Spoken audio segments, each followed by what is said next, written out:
À l'extrême sud de la Corse, un promontoire rocheux.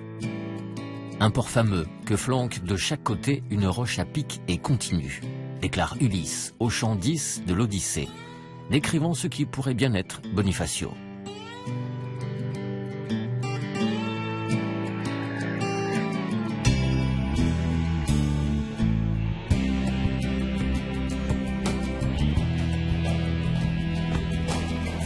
À la fin de l'hiver, quand la plupart des maisons sont fermées et que les bateaux restent au mouillage, Bonifacio est encore le village tranquille qu'il cesse d'être à l'arrivée des beaux jours.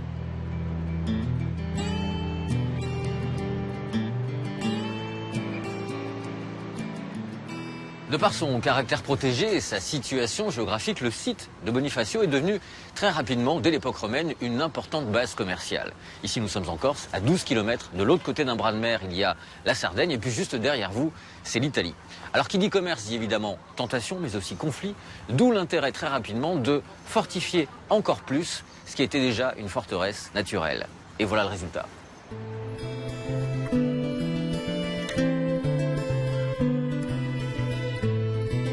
Le vieux village est construit sur les hauteurs, à l'intérieur de la citadelle. Dans la montée Rastello qui part du port, je retrouve Alain, un professeur de culture régionale. Aujourd'hui, quand on évoque Bonifacio, on évoque une cité qui est fermée. C'est pas tout à fait la Corse en fait, c'est une enclave. Dès le départ, Bonifacio est un lieu un petit peu particulier dans la mesure où il se construit pour des raisons stratégiques. La présence humaine est très ancienne, on remonte au Mésolithique, mais le premier château est pisan, ici, à la fin du premier millénaire. Et les Pisans vont entrer en concurrence avec l'autre grande république de la Tyrrhénienne, à savoir Gênes, qui prendra la cité à partir de 1197. Et alors là, il va y avoir de la richesse, parce que les Génois sont des commerçants, c'est une cité très puissante sur la Méditerranée. Et ça va faire les belles années de Bonifacio. Tout à fait. Le commerce est triangulaire à partir du Moyen-Âge. Il va concerner la Corse de l'intérieur, la Sardaigne juste en face. Et bien entendu, Bonifacio va nourrir ce commerce à partir de Gênes, qui est la matrice et la cité-mère.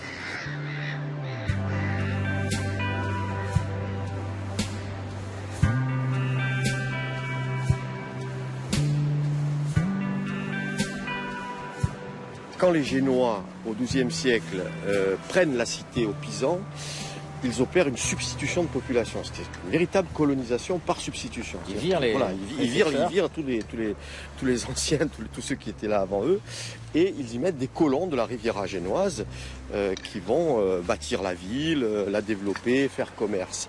Et en même temps, dans la large périphérie, y compris les îles intermédiaires, ils donnent en location des terres, ils tirent profit de cette main-d'œuvre qui est autour de la ville. Donc la ville est à la fois ouverte par le commerce et par la main-d'œuvre et fermée dans sa citoyenneté. Justement, il y a une très belle phrase, je trouve, qui résume ça. On dit que Bonifacio, c'est une île dans l'île. Ça se vérifie, là.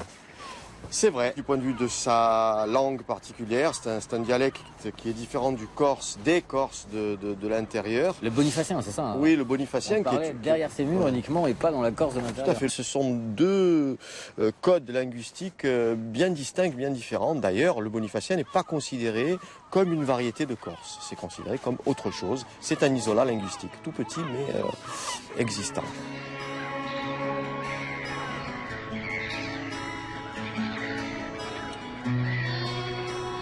Ce qui est intéressant, c'est que ce côté coupé du monde, on arrive même à le voir, à le visualiser, parce qu'autour de nous, c'est de la roche, du calcaire blanc, ce qui n'est pas le reste de la Corse. Là aussi, il y a un côté très singulier. Hein. C'est une des grandes spécificités bonifaciennes, c'est le plateau calcaire, le causse bonifacien, avec ces fameuses falaises qui se voient de loin dans les bouches. Donc c'est une partie jeune, en fait, géologiquement, hein, puisque c'est une sédimentation qui a à peu près une petite vingtaine de millions d'années. Hein, c'est jeune. C'est tout à fait jeune. Et donc ce sédiment calcaire donne cette caractéristique particulière. Et ça explique aussi le fait que le premier château se soit implanté là. C'est-à-dire que la géologie donne l'histoire au départ. Si Bonifacio s'est implanté au bord de la falaise ici, sur ce promontoire, c'est pour des raisons stratégiques. Donc la géologie construit l'histoire à un moment donné, même si c'est beaucoup plus tard dans l'histoire.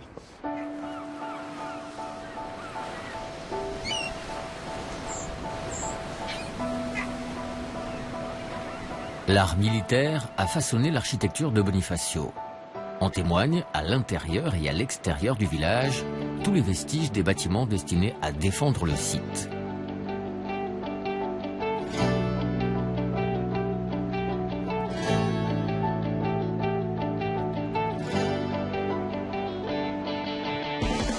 Je retrouve Michel, un lieutenant-colonel, auteur d'un ouvrage sur les fortifications corses.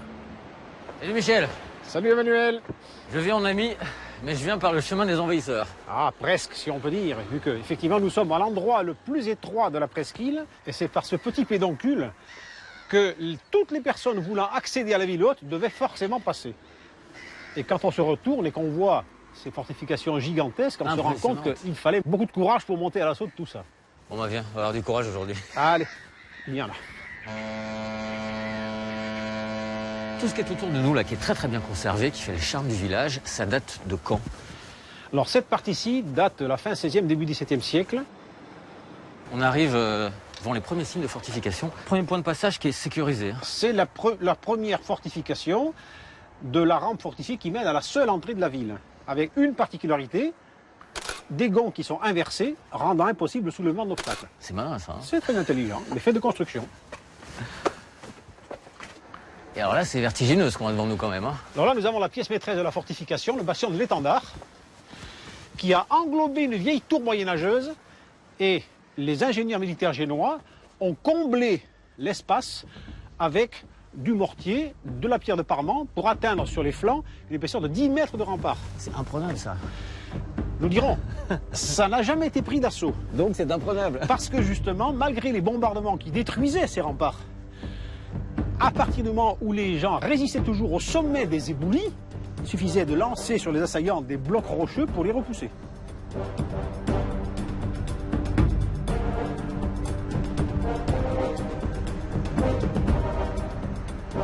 Là, j'ai l'impression de me retrouver en enfance face à mon château fort que j'avais pour jouer et à cette chose magnifique, c'est un pont-levis avec une double technologie là qui est devant nous. Le pont-levis primitif, construction fin 16e siècle, avec les deux grosses poutres soutenant le tablier qui s'encastraient en se relevant dans la maçonnerie. Autre point remarquable ici dans l'architecture, c'est cette protection de la porte. Alors c'est ce qu'on appelle un bastion en orillon. L'orillon avait pour vocation, par une masse de maçonnerie compacte, d'empêcher que des assaillants ayant implanté des canons juste en face sur le plateau de Campo-Romanello ne puissent pulvériser la porte. Et donc, ils ont construit cette espèce de gigantesque masse de maçonnerie qui interdit les coups directs. Il y a un autre système qu'il faut vraiment remarquer quand on est là. On est face à la porte, on est l'assaillant, et dans le dos, juste derrière nous, il y a des canons quand même. Tout à fait. Alors, c'est le système bastionné, autrement dit, le flanquement assuré par des canons implantés au sommet et dans des casemates creusées dans le flanc des bastions. C'est pas évident d'arriver, hein? Ah, c'était plus que difficile. La bataille la plus importante qui soit déroulée ici, c'était en 1553, avec les Turcs. Et il y a 5500 boulets de canon qui ont été tirés sur la forteresse. Tout à fait. Les Turcs ont installé leur batterie, dans un premier temps, sur le plateau de Campo-Romanello que nous avons vu tout à l'heure. Ouais. Puis de l'autre côté du goulet. Et pour terminer, on fait venir leurs bateaux et qui ont bombardé de 3 côtés, donc, et déversé sur la ville des boulets métalliques qui ont pulvérisé littéralement tout ce qu'il y avait. La ville assiégée capitula. Puis, en 1559, le traité de Cato Cambrésis cède la Corse à la République de Gênes, marquant le début d'une nouvelle succession de révoltes et de batailles. Spectaculaire, hein? Cet endroit, ça s'appelle le Goulet. Ça correspond à quoi? Alors c'est tout simplement la rentrée de la mer dans l'ensemble des falaises qui mène au port. Avec de part et d'autre des ensembles de falaises qui font jusqu'à 70 mètres de haut.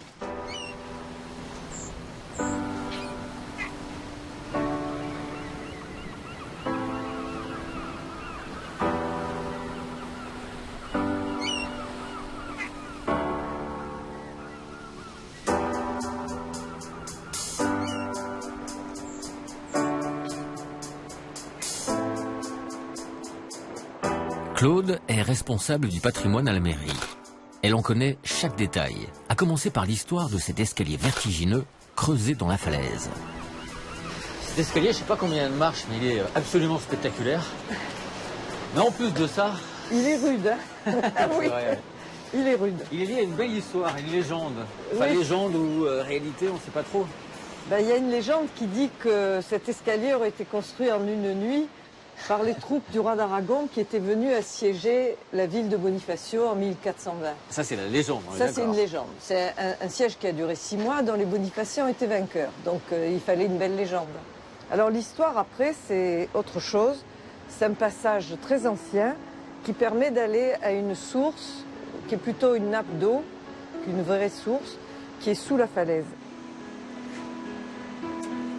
Une nappe d'eau douce, hein, Douce c'est important. et inépuisable. Et qui est de l'eau de ruissellement qui arrive à continuer à travers la roche calcaire.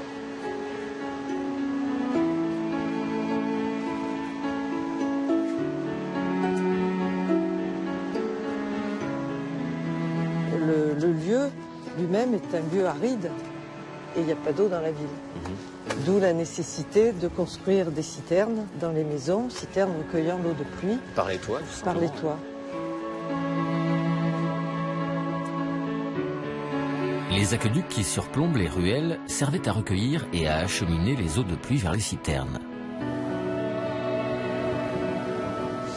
Comment s'organisait ici la vie de la cité, de ce gros village? Alors c'est une ville libre, comme étaient les villes libres du nord de l'Italie. Il n'y a pas de féodalité et il y a un certain nombre de personnages élus pour administrer la ville. Élu comment? Par le peuple? Et C'est une élus par, démocratie? oui, c'est une sorte de démocratie, mais enfin qui devait élire essentiellement ceux qui étaient bien placés. Ah bon, ça n'a pas beaucoup Ça changé c'est alors. entre nous. Oui. Alors ils se réunissaient dans cette place, ça c'est très important. C'est ce qu'on appelle la loggia, la place où se faisait finalement la juridiction. Quand il y a eu un problème pour la distribution de l'eau ou pour la distribution des céréales dans des périodes difficiles, ça se faisait ici.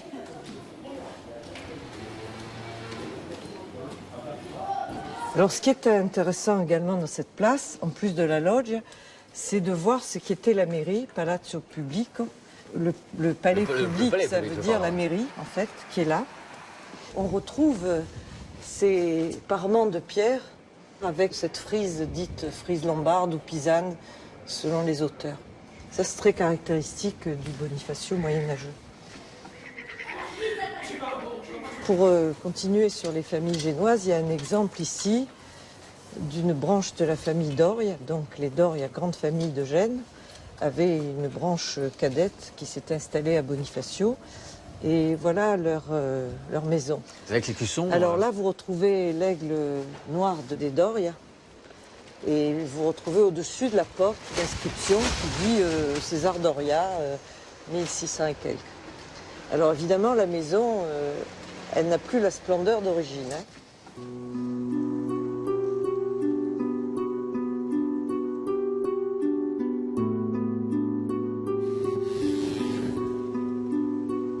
L'église Saint-Dominique témoigne de la richesse passée de Bonifacio. Elle a été édifiée au XIIIe siècle par les dominicains.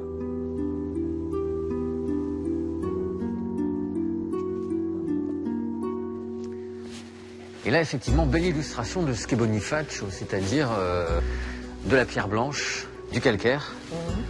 Tout à fait. Ça saute aux yeux, hein. Et qui plus est un style gothique, ce qui est très rare en Méditerranée, et en Corse, c'est la seule église gothique. Ensuite, l'utilisation de la pierre de Bonifacio, telle qu'on la retrouve dans plusieurs monuments. C'est-à-dire? C'est-à-dire que vous avez un plaquage qui alterne des grandes pierres, des petites pierres. Et cette alternance, vous le retrouvez dans tous les bâtiments du XIIIe siècle. C'est la signature de l'époque. C'est une signature de l'époque et c'est la signature d'un art de l'Italie du Nord aussi. Hein. Le sol est également fait de dalles calcaires et vous retrouvez en fait ici des dalles souvent en marbre comme ici qui sont les sépultures des familles de bonifaciennes de l'époque. Et fait important, la sépulture de la famille Doria. Et vous retrouvez ici le fameux aigle de la famille Doria.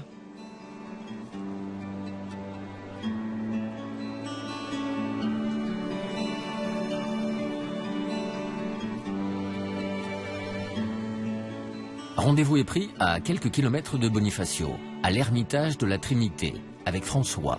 historien du patrimoine rural. Quand on voit Bonifacio, c'est de la pierre blanche, du calcaire. Et le paysage qui est autour de nous, là, n'a rien à voir. On n'est pas du tout dans le même univers minéral. Il y a un paradoxe, là, quand même. Ah, il y a un changement complet. La commune de Bonifacio fait 14 000 hectares, c'est une des plus grandes de Corse. Mais elle fait 5 000 hectares en zone calcaire et 9 000 hectares en zone granitique.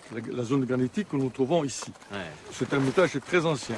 Et puis l'endroit n'a pas toujours été très catholique. Il y avait d'abord un culte païen, donc on parle de ça du 3e, 4e siècle. Là, on est à l'extérieur de Bonifacio. Qui vivait ici? En réalité, il n'y avait pas beaucoup de monde. Hein.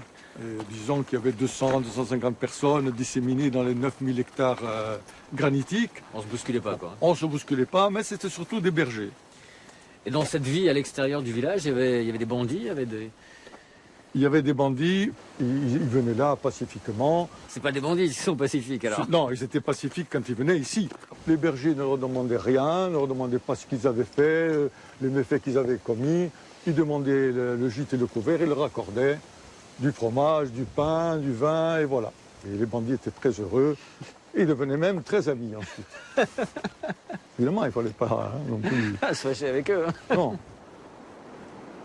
Ah oui, justement, je vais te montrer là une table supposée sacrificielle où l'on pratiquait, à l'époque païenne, 2e, 3e siècle, des sacrifices d'animaux et même dans les périodes difficiles qu'a connu la Corse, des sacrifices humains. Mais bon, je pense que le plus souvent, c'était des animaux que des hommes. Ce qui m'intéresse dans ce que tu me dis là, c'est que ici, il y avait un rite païen qui se déroulait. Et ce même endroit a été choisi plus tard par les religieux pour s'installer. Bien sûr, bien sûr. Au même endroit. Qu'est-ce qu'on vient chercher? C'est quoi le dénominateur commun? Les religieux, eux, recherchaient la paix et la tranquillité et la sérénité. Donc ce lieu, je crois qu'il s'y prête bien. Bon, en plus aussi, c'était un endroit où on pouvait cultiver. Il y avait un jardin, ils avaient de l'eau, et puis aussi une montagne, un mont qui est derrière nous, où ils pouvaient se rendre utile le soir en allumant des feux pour aider justement les navires qui passaient dans le détroit. Parce que le détroit, comme vous le savez, est assez dangereux.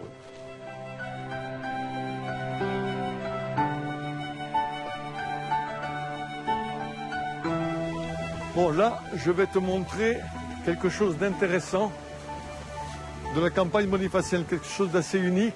Les fameux habitats de Casil. Casil veut dire baraque, maison.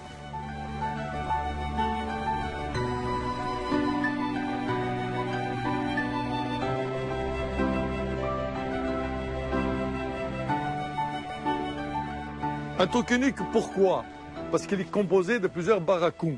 Baracons, voilà, c'est en bonifacien, on dit baracons.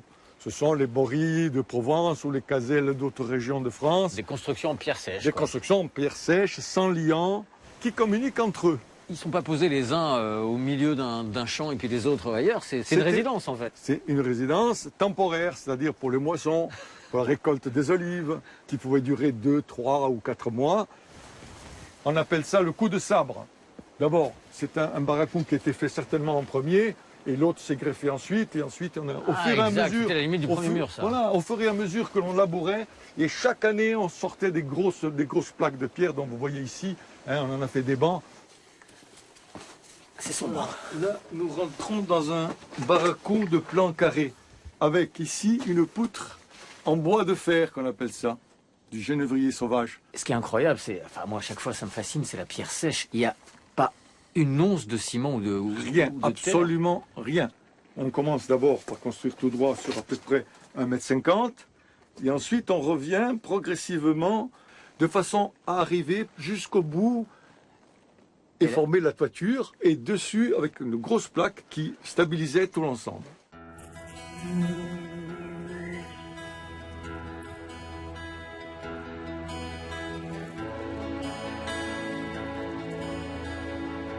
De quand ça date ces constructions? Bien, c'est difficile de dater, mais on peut penser que le premier a été construit vers le XIIIe siècle. On va passer par ces escaliers pour avoir accès, pour accéder au sommet des barracons. Alors voilà la pierre du sommet qui stabilisait tout l'ensemble, qui maintenant est souvent déplacée par des visiteurs qui s'amuse à déplacer des pierres. On fait quelques réparations. Ça, les grosses pierres comme ça stabilisaient l'ensemble du dôme. Au fur et à mesure que la campagne se développait, sous l'effet des Génois qui ont encouragé justement les oliveraies, les vignes et les plantations de fruitiers. Donc au fur et à mesure que ça se développait, eh bien on construisait d'autres barracons et d'autres murs. Et avec les nouvelles pierres qu'on trouvait. Voilà, ah, mais les pierres on les trouvait, alors il n'y avait qu'à creuser pour trouver des pierres. Et aujourd'hui encore, je suis sûr qu'après tant de siècles de travail, ici, si on labourait encore, eh bien, on remonterait encore des pierres. Il y aurait encore de quoi faire des barracons de ce genre. T'as encore du boulot, hein? Il y a encore du travail.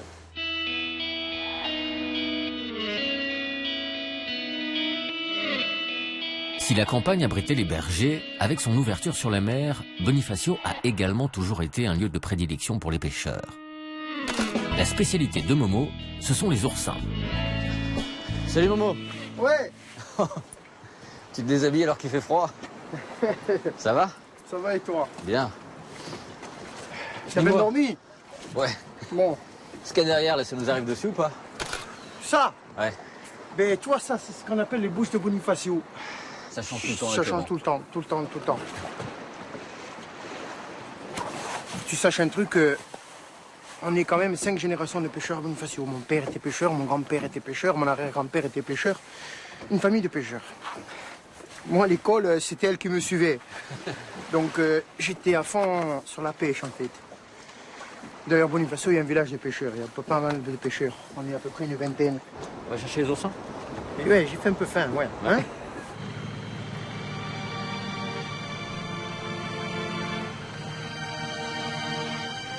Le temps est menaçant, mais pluie ou pas, Momo doit sortir en mer. Pour lui, la saison de pêche s'arrête dans quelques jours. Elle est pas belle, la vie? Elle est pas belle ta vie, ta vie. Ma vie, ouais, Celle que t'as choisie possible. ici, ouais. C'est ça que j'ai choisi, ouais. À vrai dire, c'est pas comme avant, parce qu'avant, les ancêtres, moi je m'en rappelle un peu quand j'étais gamin. Quand on sortait avec mon père, c'était des superbes pêches, il y avait encore du produit. Là, ça diminue. Là, maintenant, ça devient de plus en plus dur, quoi. Ouais. Il y a eu quand même un tout petit peu de pollution, je pense.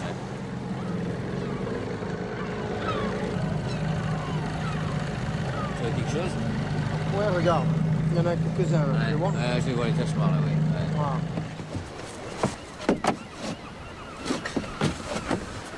Mon pote, à tout à l'heure. Je suis dans les parages, tu m'appelles au cas où tu as le mal de mer. Je passe un coup de fil. Voilà.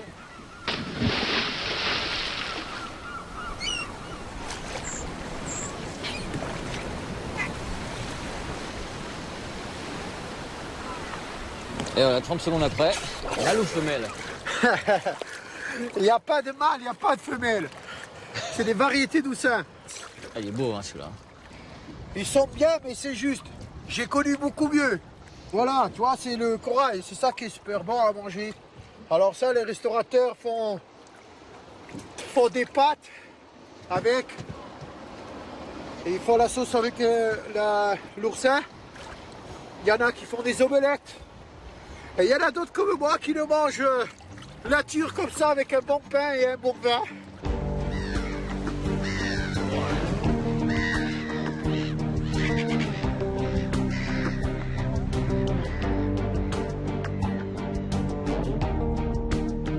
À la pointe ouest de Bonifacio, je retrouve François. Je savais que je te trouverais là. Ah ben voilà, je suis là, je contemple l'horizon, enfin l'horizon. La plus contemple belle mes vue. falaises, mes chères falaises. Voilà, tu vois, on est là, au bout de la presqu'île de Bonifacio, au bout de l'île, donc au bout de la Corse. Au bout du monde, Et un peu, non? Au bout de la France et peut-être même au bout du monde. Bon, alors cette Corse-là, finie, se termine en beauté, hein, il n'y a qu'à voir. Bon, tu me diras, elle se termine par un cimetière, oui, mais pas n'importe quel cimetière. Un beau cimetière, le plus beau de Méditerranée, que Brassens aurait aimé, certainement. Voilà. Et en plus, en dessous, se trouve le gouvernail de la Corse. C'est quoi ça, le gouvernail Ah ben, de la c'est un Corse? rocher, parce qu'il savait pas, donc la Corse termine là, il y a un rocher qui avance dans l'eau, et on l'appelle le gouvernail de la Corse. C'est lui donc qui gouverne la Corse. C'est pas toujours facile, parce qu'il faut tenir la barre. Alors c'est Bonifacio qui tient la barre de toute la Corse. Et il tient bon.